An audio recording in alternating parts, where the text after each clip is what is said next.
Welcome to the Nerdstalgic podcast with your host, the Ginger Bookworm. Nerdstalgic with the Ginger Bookworm. Nerdstalgic with the Ginger Bookworm.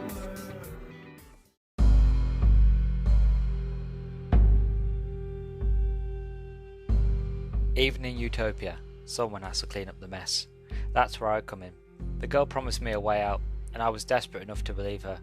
We were all buried at sea. We just didn't know it yet. But could do it.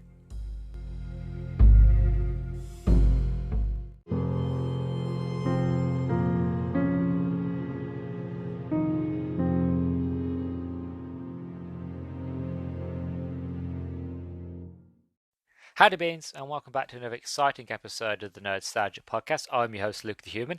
Hope you're doing well, hope you're all good, as per usual. Before we get into it, make sure that you follow me at Twitter at nerdstalgic_pod.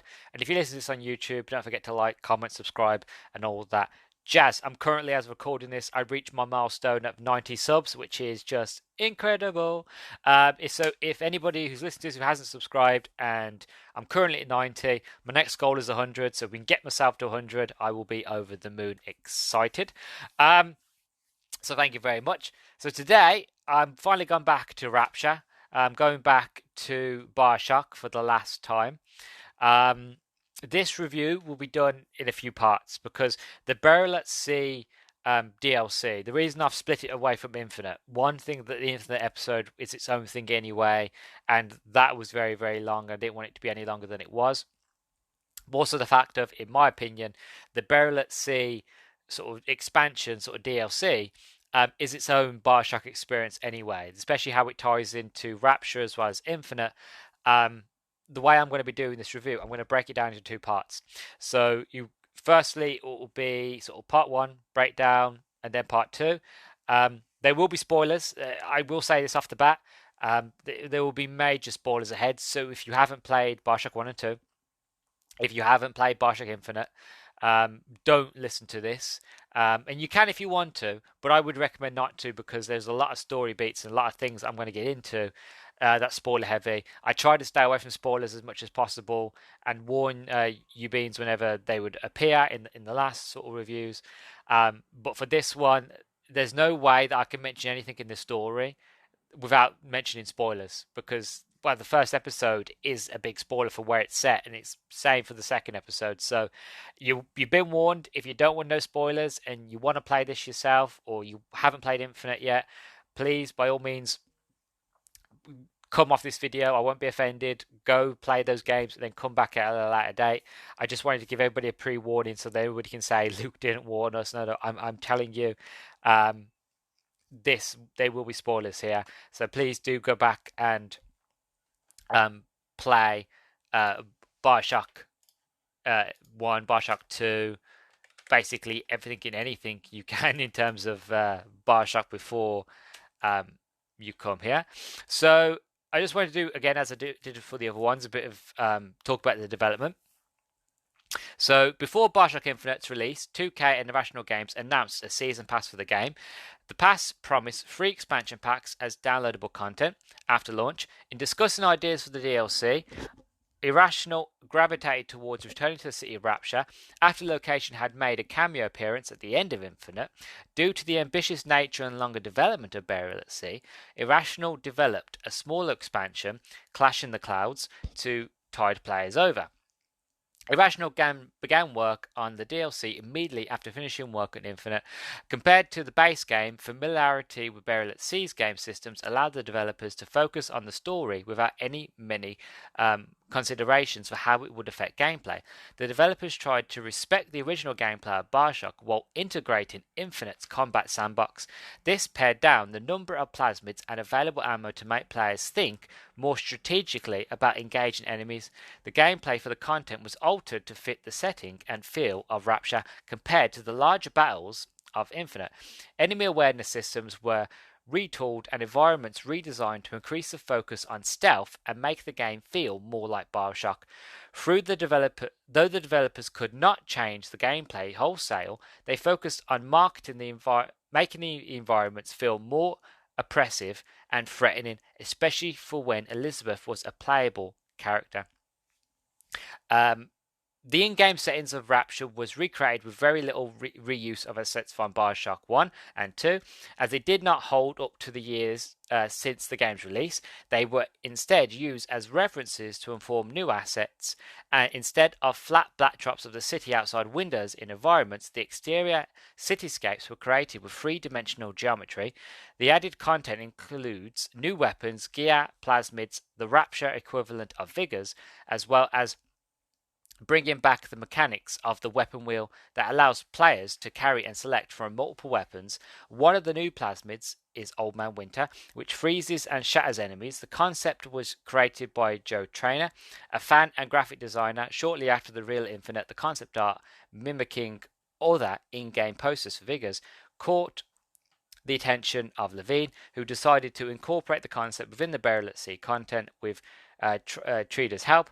The artwork was redesigned to match the Rapture setting and influence part of the level design where the plasmid would be found. So that's kind of a brief sort of explanation of the development, that they wanted to go back to Rapture, that there's been enough time had passed, and they wanted to sort of tell a story that not only just gave weight and reason to go back to Rapture, but also linked into Infinite and the Infinite characters and sort of the ideas and concepts that were set up in BioShock Infinite, how they would translate over and how that fits Elizabeth and how that fits Booker into going back to Rapture and this new setting of Rapture. So that is to give you sort of an idea of the development.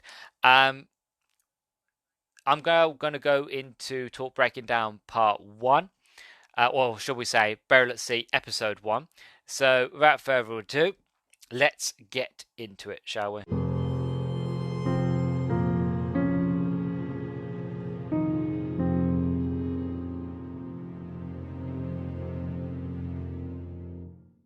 Right, so Burial at Sea episode 1. Now again, I will mention it one more time. There will be spoilers. I know I did a few spoilers in the introduction, so if you're still here, there will be spoilers, and that's the last time I'm going to mention it. So it's at your own accord if you want to carry on, right? So plot overview: in the city of Rapture, Booker DeWitt is a well-known private detective, handling his clients' dirty work when not drinking and gambling. On the eve of 1959, a mysterious woman by the name of Elizabeth asks him to investigate the disappearance of a young girl named Sally. Elizabeth's intentions are vague, and she is unwilling to reveal any vital information, saying only that Sally is alive and that elite artist Sandra Cohen may have information regarding her whereabouts. The duo journey to Cohen's at High Street Revenue, but are denied entrance to the club, needing the mask specifically crafted for the club's exclusive party guests. Booker and Elizabeth search nearby shops, with Elizabeth distracting the shopkeeper. Booker is able to retrieve the acquired masks, and the two are welcomed into Cohen's party. As they enter the Garden of the Muses, Cohen is working on his latest piece of performance art. However, it falls short of the observant artist's high standards, and he disposes of the models. After the light show, Booker and Elizabeth confront Cohen about Sally. He expresses his suspicion of Elizabeth's intentions, but agrees to reveal Sally's location if Booker and Elizabeth dance to inspire his muse. Faced with no other options, the two waltz. It is only moments before Cohen once again finds an error and shocks them unconscious. However, he does keep his end of the bargain. He drags them to the bathysphere, claiming it would take them to Sally. That's a brief sort of overview of what's going on in this episode, because episode 2 is its own bag, and episode 2 gets really, really weird. I can't wait to talk about that one. But episode 1 is very much contained. If anything, if you was to take Rapture out of it, it is kind of a shorter version of what happens from start to finish of BioShock Infinite. Really, just a lot shorter, less drawn out, less complicated, but set in Rapture. You know, the only difference is instead of the Touch twins, God, not the twins.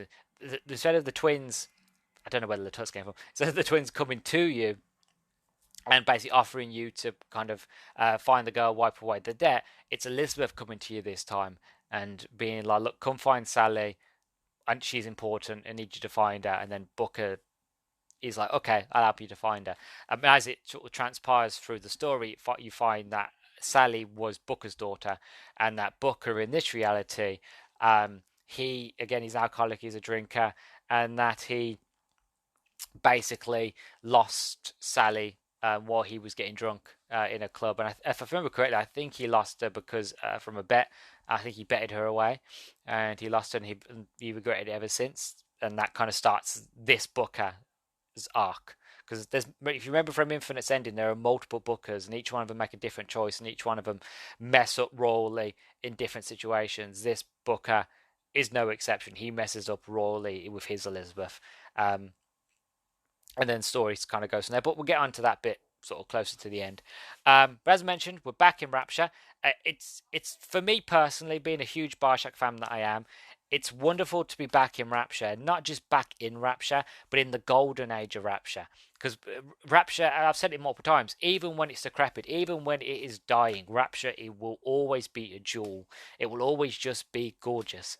And we're here now in the golden age of Rapture, the before the fall. Like literally, you're on the day of the fall.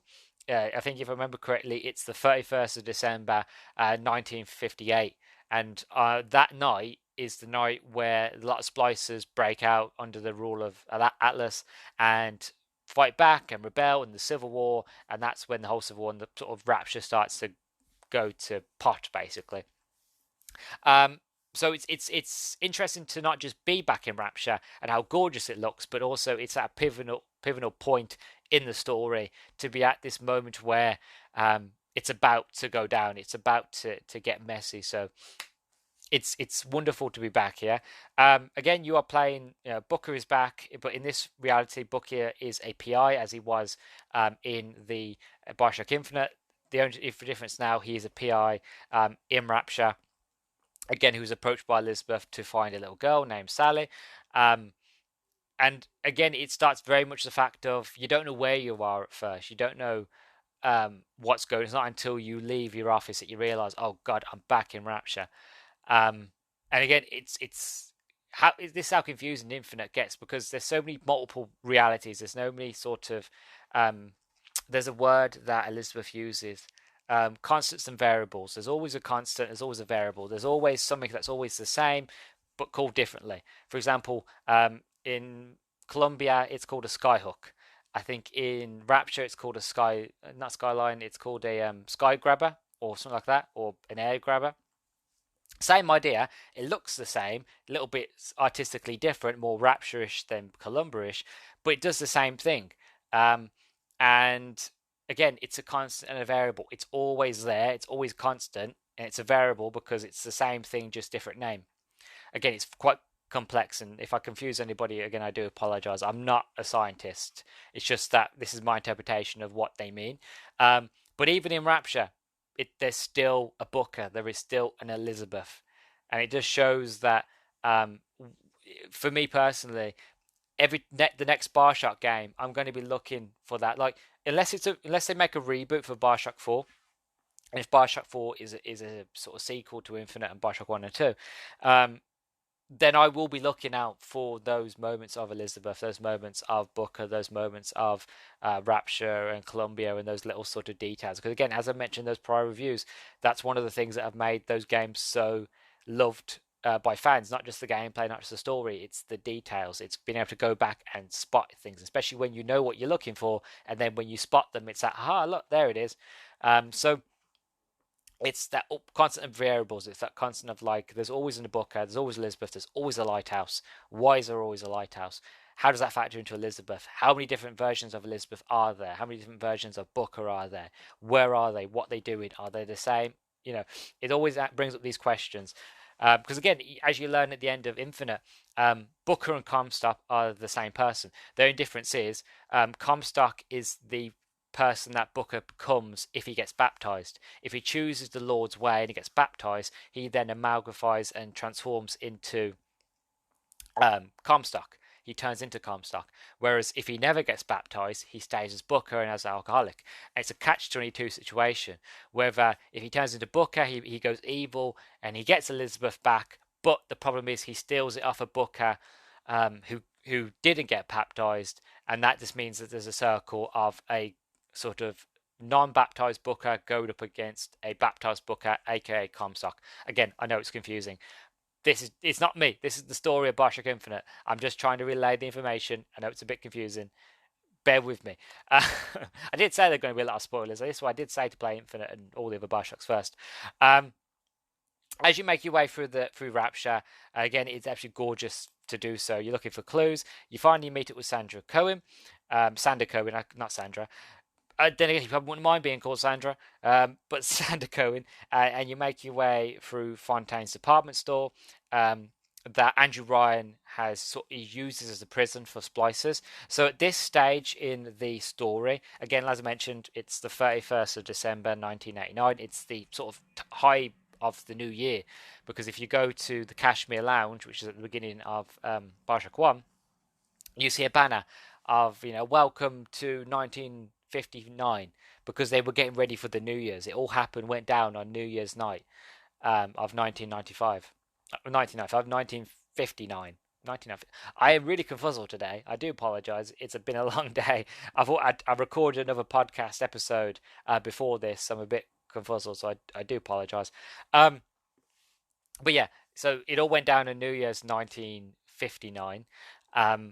So at this stage, Atlas, so they think, has died in a massacre, in a shooting. Fontaine is dead. Ryan believes this. The council believe this. So what they decide to do then is basically all assets that belong to Fontaine are now belong to Andrew Ryan, Ryan Industries, and Fontaine department store gets basically sunk down below Rapture to this little sort of gully sort of thing under Rapture, under kind of like a trench sort of thing, and that's where it stays, and that's basically what Ryan uses as a prison. He puts all the splicers there, all the people that are sort of Fontaine loyalists and all that. Anybody like that is a prison. Just put them there, forget about it, not worry about it. They can't leave, and only people who I give access to can go. Only people on the council can go there, but the council ain't going to go over my head. But again, if you read the book, you find that all of them go over his head many, many times. So for me, as a fan, the idea of not just being back in Rapture in the Golden Age, but it being there when it gets messy, but also having the hindsight of having read the book BioShock Rapture, when I've already been here, I've already experienced this, I know what's about to go down. I'm close to the juiciness, to the goodness, to getting ready for what is to come. And it's very much that calm before the storm. It's seeing the people all in fancy outfits, all ready to party, all ready to dance the night away and get drunk on Prosecco and just enjoy the New Year's celebration, just to get ready for that. And at any moment, any one thing can make it go from being tranquil, like utopia, bliss, to being a hellscape, to being hell on earth, to being burial at sea, being a coffin under the water. And it does. And when it goes off, and then that leads into the events of sort of BioShock 1 and 2 and so on and so forth. So again, as a mega fan, as somebody who loves the lore of BioShock, it was just nice for me to be able to go back to Rapture and to be able to experience that for myself firsthand, not just through a book, but being able to actually properly experience it firsthand. As for the gameplay, so the gameplay is very much the same as it is for BioShock Infinite. As I mentioned, they kind of took the engine and they took sort of the gameplay mechanics of that, so you didn't have to rework it. So anybody who was familiar with BioShock Infinite would have an easy time coming into it, but also they added in things to make it feel like Rapture, to make it feel like the original BioShock. So, in this one, instead of a skyhook, you have an air grabber. And that air grabber, again, like the Skyhook, allows you to traverse it, allows you to go on the rails, like to shoot from the hip while you're gliding, to jump off it, airstrike, and all that. So it's still very much the Infinite that we know and love. Again, with Booker's the same, but it's done in a Rapture setting, which is again really really nice. You get new plasmid, which is Old Man Winter, which allows you to freeze enemies. Which again is a fantastic sort of plasmid, which is kind of the same. We had the same plasmid in BioShock 1 and 2, but it's nice to bring it back after playing Infinite, which we didn't have a tool to freeze enemies. So to have a tool that we can freeze enemies, it's a nice tool. And again, you use it to traverse the maps as well. You have moments where you have these bridges of water spurting out, and you can freeze that water and make a ice bridge. So it's sort of tied in with the story as well as it's a great tool. It's a lot of fun, and if you know what you're doing with it, if you're good at setting the traps, you can freeze multiple enemies and with a melee strike just shatter them to pieces instantly. So it's a fantastic new addition, new plasmid. Also, we get a brand new weapon as well as the weapons that we're used to again from BioShock Infinite: the carbine, the hand cannon, and the shotgun. We get the Tommy gun back. This Tommy gun looks a bit more sort of newish, like they've actually changed the design from the first game. But again, it still works relatively the same. And then brand new gun, which I quite like, which I didn't really use it the first few times I've played the game. I properly use it now because there was an achievement, a 50 game score achievement for using this weapon, and basically the idea is it's like, think of it, you're shooting radar waves, like microwave energy waves, out of this gun, and if you can focus the beam on the enemy, eventually once you've drained all their health, they will explode, and if enemies are near them, it will kill them in the shockwave. It's a fantastically weapon. It's overpowered. You don't get a lot of ammo for it, so I had to keep sort of kill a lot of enemies, reload the checkpoint, kill a lot more enemies, and did that about 2 or 3 times until I managed to get enough enemies in sort of a condensed area to get the 50G. Because I'm all about game score. I'm an achievement hunter. But it's a fantastic microwave sort of projector weapon.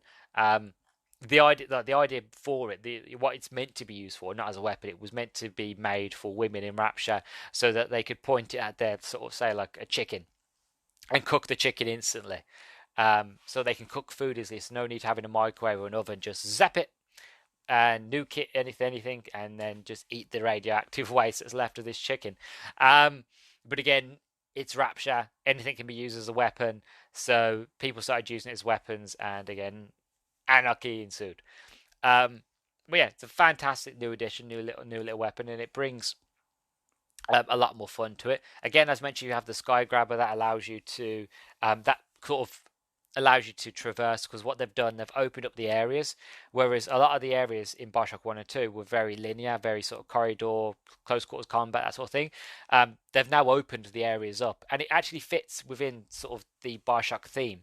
They've done a very good job and fantastic job of really making it make sense for Rapture, that these areas that you're in are opened up, that they do look grand and huge, and that the skylines make sense in these areas, and that it's not the skylines, they're the tubes that the post goes through. So what you might have noticed it, you might not have. It's a little detail, but in BioShock 1 and 2, the way they used to get their mail around was these little portal tubes. And the idea was you get a little canister, you put your letter in, you close it, you pull it down the hatch, and it sends off to the other side of Rapture. And that was a way to really get your message around sort of the city without having to go through the like airlocks and all that jazz. It was just done through tubes. And that's kind of how they explain it away in this game, is the fact of using the tubes as skylines to travel from one area to the next. So it's the Infinite gameplay that but done in a Rapture way, which again for me I just loved. Now I'm going to try my best and explain to you my interpretation, that is anyway, of the end of part 1. So again, spoilers ahead, major spoilers ahead. Basically, the end of this chapter, this episode, is that you finally find out the intentions of Elizabeth. Now, granted, like again, if you played Infinite, you know who Elizabeth is, you know what Elizabeth does and her powers and her sort of, but especially by the end of Infinite, you know her motives and her mission, shall we say, quote unquote. Um, so it's not really a surprise to you as the player when Elizabeth reveals herself to this version of Booker, to this iteration, shall we say, this dimension's version of Booker.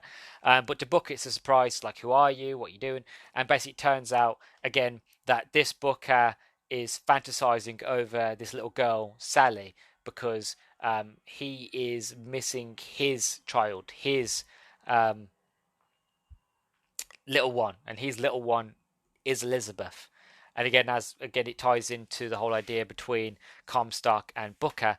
Now, my opinion is that at the end of BioShock Infinite, that Elizabeth made amends with the Bookers, with the different Bookers who chose not to get baptized. I feel like she made amends with those versions of Booker, those ones that decided that they didn't want to be baptized, and that, granted, they might have drunk themselves silly, but they were only trying to, their idea of rescuing the girl wasn't rescuing them because she's mine, it was rescuing her from myself, or from their self, shall we say, because they're trying to, without knowing it, they're rescuing them from the worst versions of their self. So in my interpretation of it is that Elizabeth has come to terms and comes to peace with those versions of Booker, but she's at war with the Comstock versions of Booker, because those are the evil ones. Those are the ones that basically stole, even though Booker shouldn't have sold Elizabeth originally to Comstock, he tries those versions of, again, it's going to get confusing, those versions of Booker. So let's just say Booker 1, Booker 2. So Booker 1's a good Booker, Booker 2 is Comstock, right? So even though Booker 1 shouldn't have sold it to Comstock, Booker 1 still sort of did, and he's trying to make amends. Whereas if Comstock hadn't bought the child off Booker 1 in the first place, then we wouldn't have had this issue. Wouldn't have had this cycle, this constant, constants and variables, this all the time, round in circles, always the same thing, always happens, always ends the same way. So again, this Booker in this version in Rapture is a Comstock, and that this Comstock basically decided that his way of going to get his little girl back would be in Rapture, and that he shaves his beard off, and that he goes back to being Booker, that he pretends to be Booker again. But within going back to being Booker, he then goes back to the alcohol, he goes back to the gambling, he goes back to basically being a bad sort of, not bad, but sort of a man with struggles. And again, he still loses the little sister that he stole.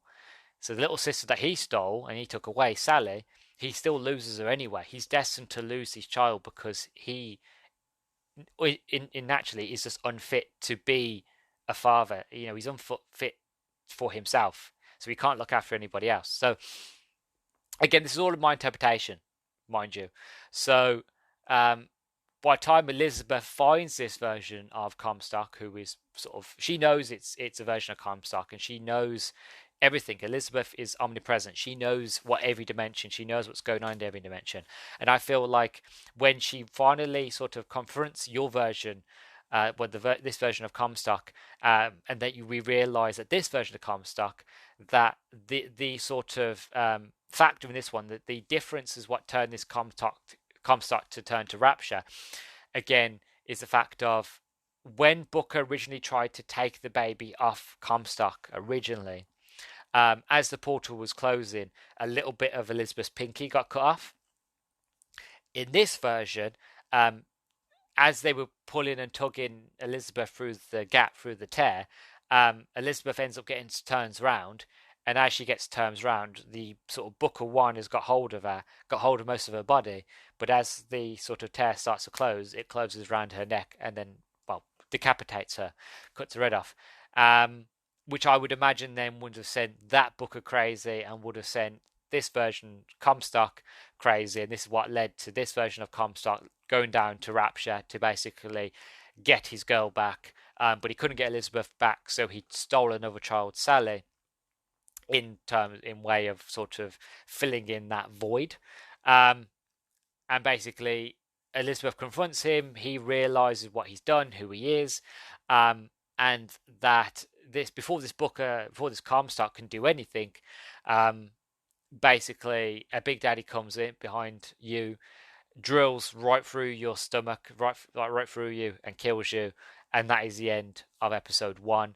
And that's sort of my interpretation of why Elizabeth is there, why Elizabeth is doing there, and how it sort of factors in with the whole overarching arc storyline of sort of Infinite, and it carries on from the end of Infinite to who Elizabeth is now as a character. Um, Episode two, as I mentioned, gets very weird, gets very different. You do end up traveling from Rapture back to Columbia, back to Rapture. It gets very weird, but episode two is my favorite because it ties in so well between Rapture, events in Rapture and events in BioShock Infinite. It explains how the people in Rapture got plasmids and the idea of plasmids, and there's just so much to it in terms of lore. And again, the gameplay's different, and yeah, it's just fantastic. This whole sort of DLC is incredible. Like episode one is mostly there to set up the events of episode two, because when episode two starts, it's just juicy and it's just epic, and it's yeah, it doesn't let go, and it's a very different game. Um, so that's episode one done. Time to go off and talk about episode two. So let's go do that, shall we?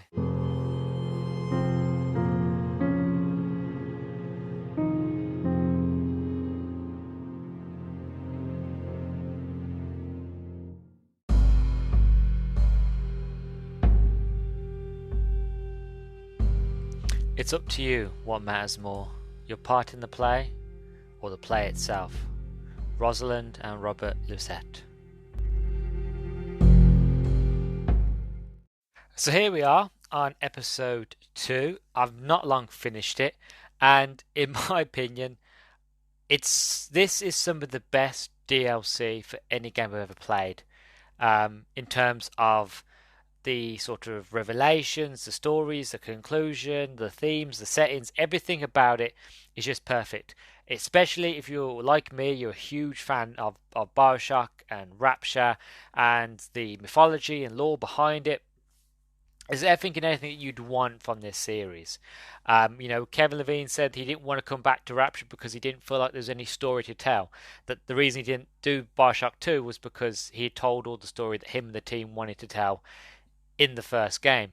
Well, in this story DLC, they found a story. They found a reasonable story to tell that made sense, not just for the narrative, but also fit in with Elizabeth, Booker, Infinite, Columbia, and just entwined it so perfectly that, yeah, the overall conclusion, if nothing but sad and depressing, still gives you a lot of answers to a lot of questions you might have from BioShock 1. And even for somebody like me who's read the book, the prequel novel, there were still questions that you would still have. I remember when I first played, I played the DLC before I read the book. So when I actually got around to reading the prequel novel, I remember sitting there going, see, I know how this piece of technology or this thing came from and how it came from. Because obviously the book was written before Infinite came out, before the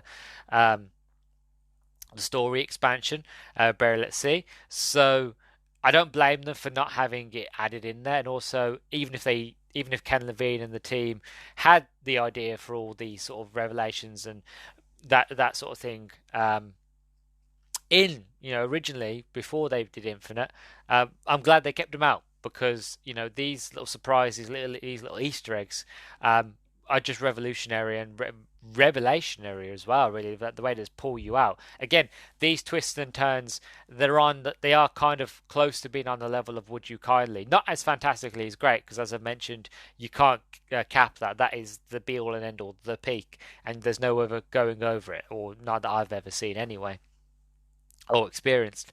But it comes pretty close, and it hits harder the more you know about Rapture. The more you play the games, the more of the fan you are, the more entrenched you are into the lore, into the world, the more you'll love what is going on here. Um, so let's get into it, shall we? So the plot's not very very long. This expansion is about 4 hours long. Episode 2. It depends how long it takes you. It might be longer. It depends if you're really really stealthy. You're playing hard difficulty. I just played it on the quick difficulty, so I could get through it very quickly, and I could sort of do it for notes. It was about 4 hours, 4 to 5 hours long, maybe a bit longer. Um, so the overview plot is that Elizabeth basks in Paris at the turn of the 20th century. However, she unexpectedly spots Sally and gives chase as she pursues her. Elizabeth's idealized version of Paris City turns nightmarish. Her memories of Columbia, Comstock, and Sally continue to haunt her after the events of Burial at Sea, Episode 1. So, at the end of Burial at Sea, at 1, like I mentioned, you get the revelation that the Booker that you played as is actually Comstock, and that Elizabeth basically came for revenge to get revenge on this sort of Comstock, and in terms basically sacrificed Sally to reveal Comstock. But she can't in episode 2, as you find, she can't really sort of live with herself knowing that she had to sacrifice somebody, especially Sally, a little girl, to get this version of Comstock to get them to get revenge on Comstock basically. Because as I mentioned at the end of the last one, she's come to terms with Booker now, and as we find in this expansion, she sees Booker as her only friend, as the only the good Booker, that is the Booker that sort of went to alcoholism, went to the drink instead of apart from being baptized. She only sees that Booker as a friend, the only Booker that is ever sort of, well, her Booker, the Booker that you play as in the game, is her only friend, the only true, honest, decent, which says a lot, person that she ever meets. But she starts to question herself. She starts to question, am I just like my father? Am I sort of, vindictive and vengeful and cruel and mean? You know, I use Sally like Comstock used me for Booker. You know, am I any different from my father? You know, so again, it adds a lot of questions, and she tries to rationalize herself like, no, she's different, but you actually realize she's not so different at all. Um, so as I mentioned, the game sort of takes place in Paris, and it's just wonderful. It's beautiful, but again, as Columbia, as I explained in my BioShock Infinite review, it's not what it seems. There's a facade of it. You walk around and you start to notice very little things at first, but you start to notice things don't seem right. For example, you know, um, everybody that you talk to, everybody knows Elizabeth because hi Elizabeth, but or they're French, so I say bonjour Elizabeth. They all say hello to her. They all know her name. They already know who she is, and she knows them. And again, to her, it's completely normal. None of this is strange. All of this is normal because again, this is a sort of idolized reality that she's created for herself, a place for her to live and exist forever in peace. And again, she always wanted to go to Paris, so it makes sense that she would come here. And even with the song Laval en Rose, I think I butchered that name. Even that song, which you've heard it, if you've heard any sort of movie that has Paris or France in it, it's the song that always gets played in the background. But even that can't hide the fact that everybody knows Elizabeth. That even when you walk into a bookstore, Elizabeth will ask for a book, right? And again, this is not part of the story. This is just part of you exploring. So if you don't explore, you won't see this moment. But if you sort of explore when you're in Paris and you get to this bookstore, you can walk into it and Elizabeth, I didn't manage to write down the book she was looking for, um, but the book clerk, he goes, hello or bonjour, how can I help you, Elizabeth? And she goes, have you found X, Y, and Z book? And he laughs, goes, oh, no, no, no, Elizabeth, that book is not even out yet. And she goes, oh, okay, and again, it shows you very quick glances of like, okay, things aren't right here. Why does everybody know Elizabeth? How would he know that book doesn't exist yet? That's not out yet. You know, again, it starts to make you question things, and it's not until you chase Sally that you actually realize, oh, this isn't real. It's like a stylized version of heaven for for Elizabeth, really. And that's not until you kind of snap back to reality, up there goes gravity, and you find yourself back in Rapture, and that Elizabeth realizes, well, um, what am I doing back? I never opened a tear to come back here. My job was done. I had no need to come back here. And then she has an existential crisis of realizing what she did to Sally, that she left Sally to her own fate. She left her here, that she has to rescue her. And quickly, straight away, like again, spoilers. And I did say at first it's going to be spoilers. But quickly, straight away, you realize that actually, um, Elizabeth died. That the big daddy that killed Booker then turned on Elizabeth and killed Elizabeth. Um, and that the Elizabeth you are playing isn't the same Elizabeth. It's a new Elizabeth. It's an Elizabeth of um, this world, this dimension. I'm trying my best to figure a way how to explain it because it's very weird and convoluted. When I first played, I thought that maybe that Elizabeth had inherited a splicer woman, that a splice a woman's body who had died. That's what I thought they had done, and that was going to be a big revelation at the end. It isn't, but that would have been cool as well. But no, the Elizabeth that we know from BioShock Infinite, she died. She was killed by Big Daddy, and now a new Elizabeth, who has her pinky but doesn't have any of her powers, is now sort of stuck in Rapture. That she's no longer a god anymore. The doors are closed to her, as is explained, meaning that she can't see the past, she can't see the future, she can't see the different realities, she can't see tears, she can't open them anymore. Like she is, for all sort of terms of the word, mortal, human. She is like oh, I did have a name, a Greek sort of story then in my head, but I've lost it. But it's very much like when Imhotep, in that's one. I'm going to use this one instead. When Imhotep in the Mummy 2, Mummy Returns, when Imhotep loses his abilities and he has to fight the Scorpion King as a mortal, it's kind of on those sort of grounds, really. I was trying to go something for more Greek, philosophical, but I just went for the Mummy 2. But again, the Mummy 2 is a fantastic series and it works just perfectly. So, you know, um, but yeah, there's tons of twists and turns in this. Oddly enough, when I was writing these notes, I did try to steer away from certain revelations, but oddly enough, the ones I steered away from were ones that are not really big story beats, mostly just small little Easter eggs that unless you're a super fan like me, have a big payoff or they just have a little payoff. It depends again how much you enjoy this series. Um, which is again I found very very odd when I'm looking at my notes, but this is just the way I write my notes down. I'm a very odd person. Anyway, as for the gameplay, it's all stealth. It's all stealth based. As Elizabeth is no longer a god, she is no longer has her powers.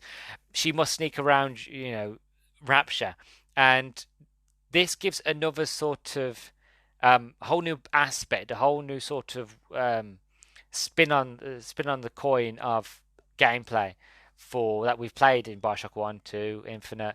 Again, it's very tight corridors, very run gun. Even on high difficulties, 1-2 punch, plasmids. Infinite use the skyhooks. You've got big open areas, all different types of weapons and vigors and blah blah blah blah. This takes it back to extreme basics, and it is just you sneaking around. You can't take as many hits as any of the other characters could. You can't run a gun.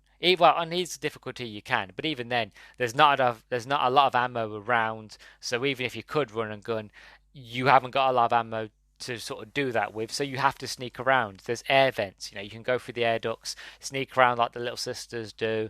On the floor, there's bits of broken glass. There's puddles. You've got to watch out for them. If you want to sneak by the enemy, you've got to make sure they're on carpet, because if they're walking on wood or metal or anything like that, your footsteps are echoed, so you've got to crouch and make sure they're on carpet, and it just adds a new sort of dynamic that we've never seen before in any BioShock game, and I enjoy it for that because it allows you to use the mechanics of BioShock Infinite and the gameplay from there in a lot more versatile way, in a way that we've never done it before in Infinite or any other BioShock, and that is interesting because again it makes sense to the character, because she's not Booker DeWitt, she's not Comstock, she's not Jack, she's not a Big Daddy, she can't run a gun, she's not a soldier, she doesn't kill. Well, she has killed, but she's not a killer, she's not a soldier, she doesn't know what she's doing.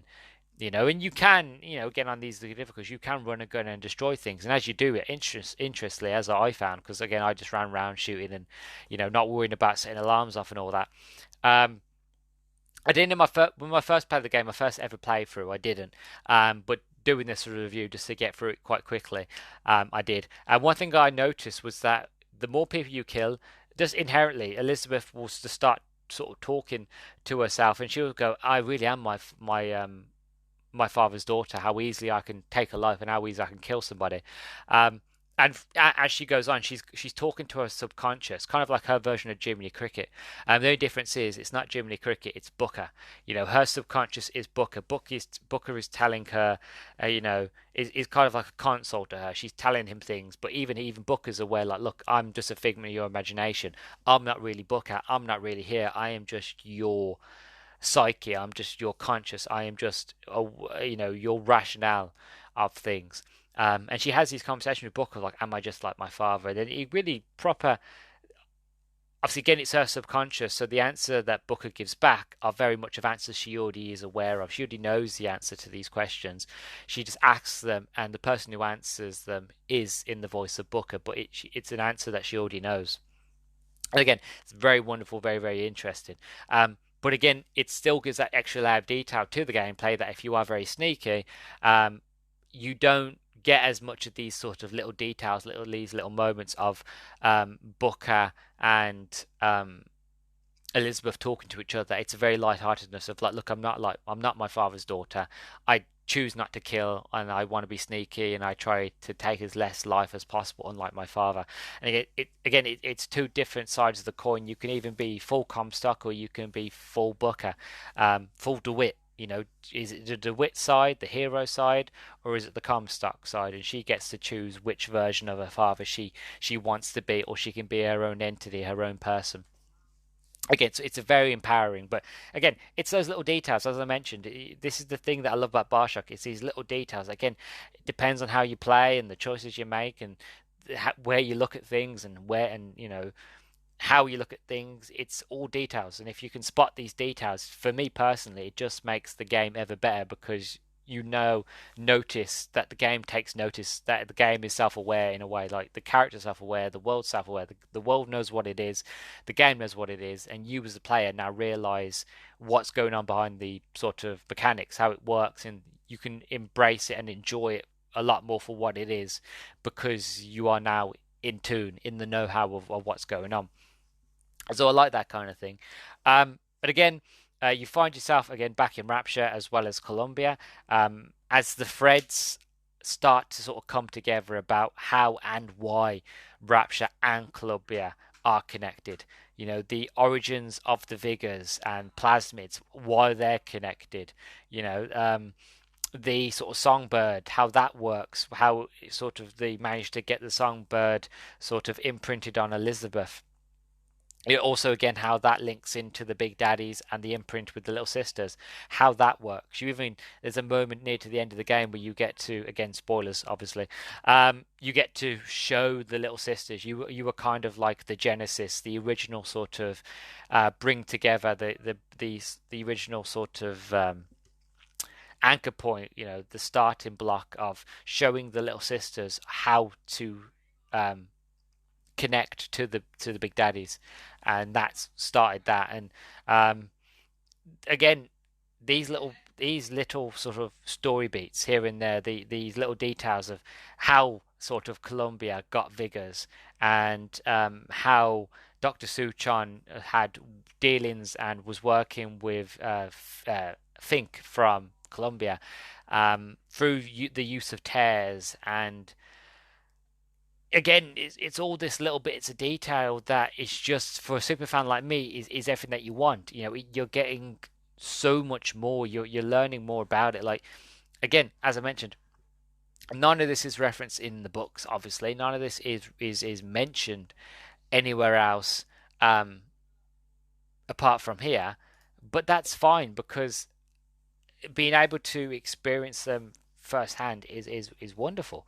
And again, to me it brings another dynamic now, because when I go back and I play again, it took me a lot to keep it out of the review for BioShock 1, 2, and Infinite. because now knowing the sort of hindsight being a beautiful thing, now knowing what I know, going back and playing those original games, I have an extra level and layer of enjoyment. Again, it's an onion. I know I use this analogy for Infinite, but it's an onion. You know, the more you know, the more information you get, and again, the more ideas between plasmids and Vigors, Big Daddies, Little Sisters, the Lynx, Songbirds, and all that. When you sort of get all those connections in, and it makes it all more sense, that's when it's very much the fact of, oh my god, you know, I now know how this works. I understand now when you play BioShock 1, the whole idea of Atom, and I understand why plasmids are so important. I understand, again, when you play Infinite, I understand the meaning of Sunbird. I understand the Big Daddies and what went into it, and Would You Kindly. I understand where that came from. I understand who Atlas is more. I understand who Ryan is more, and Suchan and Tenenbaum, and you know, you know, your mind just, you know, it starts to just, for me anyway, it just starts to throb of like, I can see the connections in my head. It's all starting to connect now. It's all starting to make sense, and that's why I say this story expansion is so epic and is so incredible and so well done, because it brings together all the threads, all the loose ends, and it connects them perfectly. Um, Even though, again, the ending, which I'll get onto in a minute when I do my overall thoughts and wrap things up, even though the ending is very sort of sad and depressive, um, the revelations are just mind blowing. And this is, you know, I know I said it, you know, I don't want to go back to Rapture unless there was a reason. And I still stand by what I said, that BioShock 1 and 2 ends the story of Rapture perfectly. But the reason why I like this one, and the reason why this one makes sense, and the reason why this expansion is contrary to that statement, is because this story is kind of, it's wedged between the sort of before, right, just before, on the cusp of the Civil War, and during the events of Civil War. And again, it links with all the threads, that it's a story that it's during the Golden Age, during the fall. It's a part of the sort of lore and story of Rapture that we haven't seen yet or haven't been to yet. And to be able to experience it firsthand, and actually have again, Elizabeth having a hand in the story and in the narrative, and how that plays out for BioShock 1 and so on and so forth, makes it, for me, the best, but also should be, and I mean this, and I doubt it, if anybody at 2K is listening, again, I doubt it, that's it. Leave Rapture alone. It's done. Don't need to go back to Rapture. I don't want to reboot. You know, the games are perfect as they are. You don't need to reboot it. You know, go underground, go to space, go to another planet, go deep into the jungle, go to Antarctica. I don't care. Just leave the ocean and leave Rapture alone. Let it have a good death. Let's leave it here. We've told every story that there is to tell. Stop. So yeah. My overall thoughts of Burial at Sea episode 2, again, as mentioned, fantastic, lovely, very, very brutal, very shocking, very full of revelations. The ending, again, like I say, is very sad. The reason that the ending is so sad is because Elizabeth realized, there's a moment in this, I'm trying best how to explain it. There's a moment in this episode where, one thing that always confused me when I used to play BioShock Infinite was that why Daisy decided to be a killer. Why Daisy, the leader of the Vox Populi, the leader of the rebellion, that she was meant to be somebody who stood for good, who stood for the right, who stood for the betterment of all, you know, in Colombia, not just the few that was looked down on and hated, but for everybody. You know, and that's the whole point of the rebellion, was to freedom for all. It never made sense to me as to why she would then decide to threaten the life of a young boy, Fink's son, you know, at gunpoint. That never made sense to me. And there was a moment, again, that thread is cleared up here. There is a moment in this episode where you get behind the scenes, where you kind of realize, you see a scene where basically Daisy is talking to the twins, um, and the twins are constant in BioShock Infinite. They always appear, and they basically say that there'll come a time very shortly where you have to make a choice that if you want the story to end well, if you want Comstock to die, and you want things to end, and to be better, for a better future, you have to do something that is not in your nature, not in your character. And basically, you have to make the choice of, like, for the betterment of everybody else, and to stop this, to stop Comstock, and to make sure that everything ends well. Elizabeth, the girl, has to stop being a girl and become a woman. Um, and the only way to do that is by blood. And again, if you played BioShock Infinite, you know that Elizabeth ends up killing Daisy, and it's the first time she's ever killed anybody. But as soon as she does it, there's an instant change. There's an instant moment where she is no longer a little girl anymore. That she is a woman. That she is grown up and she's matured and she's capable. And what's the other word? She is well, again, yeah, she's capable of doing what needs to be done, of taking down her father, taking down Comstock, because she wasn't capable of it. She didn't have it in her, to do it when she was a girl. And that revelation, um, ripples again. It's constants of variables. That revelation ripples through Elizabeth, ripples through the story, and again, she has that same sort of question she has to ask herself at the end. Like, she knows Atlas is going to betray her. She knows Atlas is going to kill her. But she knows, she can see the future. She can see that she must help Atlas. She must give Atlas the code word, "Would you kindly?" Um, because if she does, then Jack from BioShock 1 will get called to Rapture, and that Jack will come, save all the little sisters, kill Atlas, kill Ryan, and save the day. And if she doesn't do what she does, the events of BioShock 1 wouldn't happen, and BioShock 2 wouldn't happen. So she realizes she has to die. Kind of like, kind of like Harry Potter. The boy must die, so Voldemort will die. It's the same sort of idea, same sort of concept. Like, she has to die in order for the right timeline to happen. So she finds the code, "Would you kindly?" She gives it to Atlas. Again, as she knew, Atlas kills her. But um, Sally is saved because of Jack, because Jack comes down to Rapture and saves little sisters, and one of those little sisters is Sally, should I say. So she didn't die in vain, but she does die very brutally, which is very sad. But me personally, I don't believe that this is the end of Elizabeth's story. As I mentioned, it's a multiverse. There are multiple millions of trillions of quadruples, yeah, tons, and yeah, there's loads of different Bookers, there's loads of different Elizabeths, there's loads and loads and loads of different Comstocks. So again, who's to say that whatever BioShock 4 will be couldn't have their own Elizabeth? Couldn't have their own Booker. I'm not saying to rehash the story. I'm just saying the fact of, if they ever wanted to drop an Easter egg here and there, the option's there. So our version of Elizabeth died at the beginning of episode 2.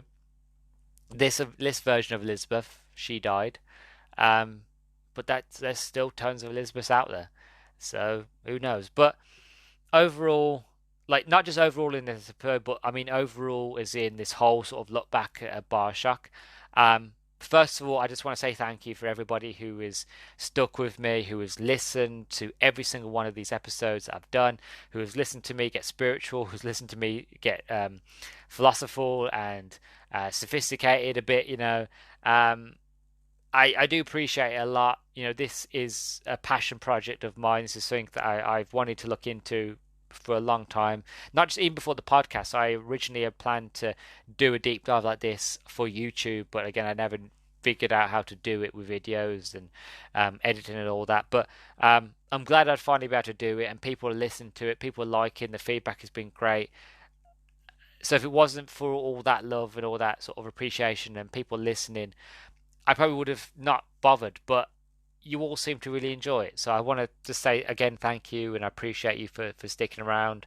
Um, and yeah, overall, looking back at BioShock, it's been wonderful. It really, really has. Again, I'm a super fan. I love this series. I love the book. You know, I wish there was more books, to be honest. I would happily read them more. I wish there was a book for BioShock Infinite, to be honest. There isn't, sadly. I've read the art book, though. I read the art book to BioShock Infinite because I was just so interested and fascinated in that world that I had, at one time or the other, I don't longer have it, but I owned the art book for that game. Um, so I am a fan. I really, really am. Um, and it's just lovely to notice again these little details, to notice these little things, to not just to go in it as a gamer, but to go into as a reviewer and to look into it and scrutinize and nitpick in a good way, in the best of ways, um, and just to see this game for again what it is, not for what I want it to be or what I remember it being from playing multiple times in the past. Um, it's been a joy. It really, really has. I can't wait to do another one of these for another game. I think I already have planned what the other game's going to be, but I won't reveal it here. And that one, you won't hear anything from that for a long time. But I know what the next deep dive is going to be, what next series I'm going to deep dive into. It's one way out of my wheelhouse. It's a series that I've played before in the past, but I've only played the newer ones. I haven't really played much of the older ones. But it's a series I've always wanted to properly go back to in the older games, to see what I missed and to see how the sort of series evolved. Um, so when that comes, I will let you all know, but it won't be anytime soon. But yeah, I've got another one planned. I've got another one up my sleeve, so there'll be another one of these soon, but not too soon because we've got other stuff to cover. So you know, don't hold your horses too much. You know, let them roam for a bit. Don't hold them in wait. Um, yeah, that's been everything really. That's been part one, part two of Burial at Sea. That's been basically me and the Bioshock deep dive into it all. Again, thank you very, very much for listening. If you're interested in wanting to hear more, you can find this podcast basically anywhere and everywhere you find podcasts, apart from, again, Apple Podcasts. You can find me on Audible. Again, you can find me on YouTube at Nerdstalgic, the Nerdstalgic Podcast. Again, if you haven't already, like, comment, subscribe, and all that jazz. Let me know what you feel about Bioshock. Let me know what you feel about this series, the way I've handled it, and feedback, positive, negative, any and all, really helps me out a lot. Again, if you listen to this on Spotify, don't forget to like, comment, subscribe, and all that jazz. But you know, if you're on Spotify, make sure that you give me a sort of thumbs up and a star rating, 1 to 5 stars. So whatever you feel is fair, 5 stars, best you ever heard in your life. 1 star, you fumbled at the end, which I have done multiple times already now. But whatever you feel like it's fair, 1 to 5 stars, I do appreciate. And yeah, so I just want to say thank you. I can't say it enough. I I'm so grateful. I really, really am that I've been given this honor and privilege to cover this series as much as I've been able to. So thank you. And yeah, so I've been your host, Luke the Human. You have been listening to the Nerdstalgic podcast. Thank you very, very much for listening. I appreciate you greatly. And I'll catch you in the next one. All right. Bye bye.